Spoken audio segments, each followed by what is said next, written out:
So, you would be able to say that solipsism belongs in a category with rhetoric and semantics. So people got the idea that rhetoric means that you're trying to placate me or something. Semantics means that you're over theosophizing. You're over theosophizing. Like you're too much. You're trying to. It's like, oh, I don't want to do that. But like, so it's a bad. Like it's not a good thing. But solipsism has always been like considered to be like a bad thing, which is like usually is. But what about the appropriate vignette?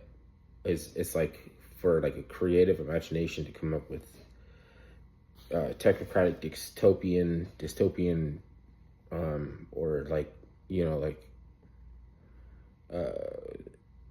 it's there's science and horror, science fiction and fantasy, and science drops in fantasy. It's initiated in imagination and it drops in fantasy. So where can you say why solipsism would be appropriate venue? Because you can start a thinking process going that where you can describe a lot of scenarios that come of uncanny valley or something. So it's like, your girlfriend was like, don't give me rhetoric, or maybe your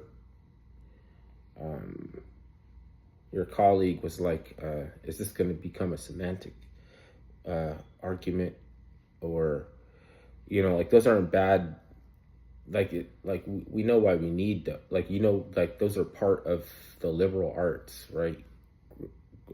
Grammar, logic, rhetoric, music, and astronomy. It's like the liberal arts is the like a science of autonomy. I just rhymed. And then everything deteriorates. So out of that deterioration, you get a bunch of other spoofy pseudoscience. Like you get like a tangentials. Like you get the Da Vinci Code or something. Like it really came out of a whole other intent from people with a different set of itinerary than even the reason why there's a movie to this day or something like about the Da Vinci Code or something, and Tom Hanks got a job from this. Like France had to shut down the Chateau de Lorraine because people were digging potholes everywhere looking for the treasure, which as is to be understood was over time there's like different things that you believe that the treasure could have been, but you follow the story, so it led to the obvious conclusion that there was still something valuable there. At first they thought it was a piece of paper wrapped in a balustrade, like under a screw, like when they put the balustrade on, and when they were taking it apart, he found it, so he came up with a way to pay for the restoration of the monastery and everything like that. Then he led the townsfolk on to believe that he had found a treasure map. So when he was like, digging up plots, not bones, but like he would dig in the cemetery and lead people to think that he found a treasure.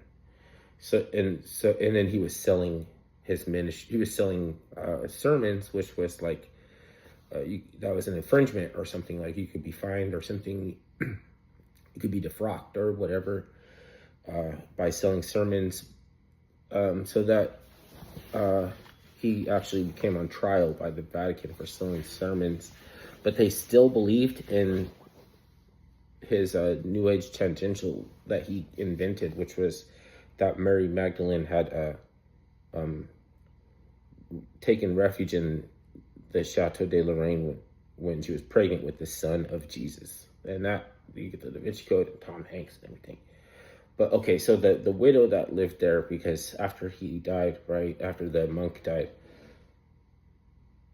she got visited by a family and the family, she fell in love with the family, they fell in love with her state. I don't know, it's like, you could say that sounds superficial and everything, like, you know, damn, that's messed up, but who knows, like, maybe they really like each other.